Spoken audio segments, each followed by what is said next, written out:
Welcome back to another way of solving quadratic equations. You get the idea that there's a lot of ways to do this? You're right, we haven't even finished the last couple, all right? But as always, the more ways you have to do something in math, the better your chances of getting the right answer. And that's really the point here. When you can have multiple solutions, you better have multiple ways of getting the answer. And that also gives you multiple ways of checking your work. All right? So lesson 102 is quadratic equation solutions just using square roots. All right? And the basic thing to remember that when you take the square root of something, if you are given x squared equals something, all right, some number, all right, then always remember that x, we take the square root of x squared, you get x, is going to be plus or minus the square root of whatever that number or thing is right there. Plus or minus, all right? Because when you square the minus, it's going to become plus, all right? Very simple. So keeping that in mind, we see something like if x squared equals 25, and it seems like you've done stuff like that before, right? I mean, common mistakes were that you would just write x equals 5 and go on to the next problem and get it wrong, because you got to realize that x equals plus or minus 5, because 5 squared equals 25 and minus 5 squared equals 25 as well. All right? In this lesson we can get it a little more complicated, but the way you do it doesn't really change. You can be faced with a negative value, x squared equals minus 16, and right away you should look at that and go, wait a minute, nothing times itself is going to be negative, right? If you say x is 4, then 4 times 4 is plus 16, not minus 16. And if you go x is minus 4, then it's minus 4 times minus 4.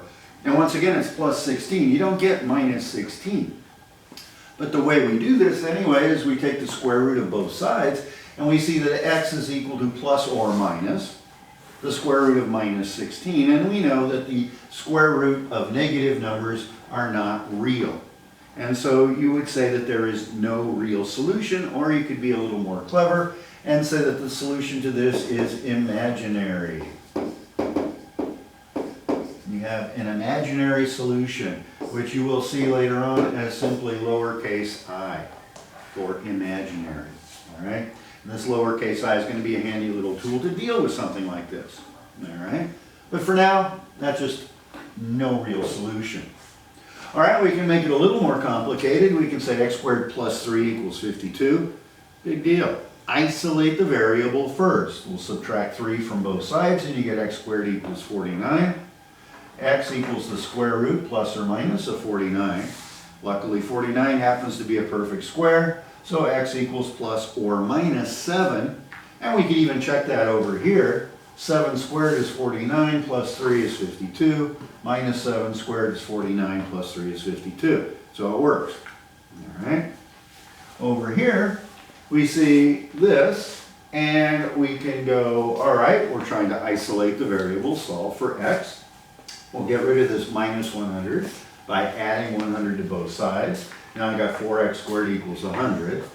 Get x squared by itself by dividing both sides by 4. So x squared equals 100 divided by 4, 25. Therefore, x equals plus or minus the square root of 25, which is 5. So x is plus or minus 5. We can go back here and check it. 5 squared, 25 times 4 is 100. 100 minus 100 is 0. It works.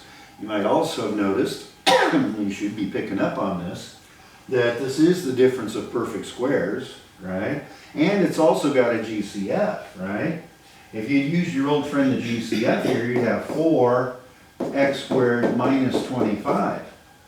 And that's the difference of perfect squares. So you'd have 4x plus 5, x minus 5 equals 0.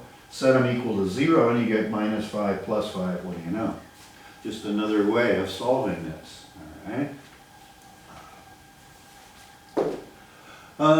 Sometimes life doesn't give us nice perfect squares. Big deal. We just put them in simplest terms. We got x squared equals 40.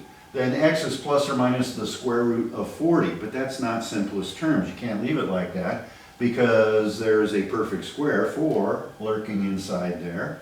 So we've got plus or minus the square root of 4 times 10, and that's the square root of 4 times the square root of 10. Square root of 4 is 2, so x equals plus or minus, and you still have to have that plus or minus sign there, 2 root 10.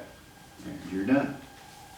Over here, again, a little more complicated, big deal. I mean, we can jump to 24 over, so 8x squared equals 24 plus 100, 124. Divide both sides by 8 and you get x squared equals 15.5.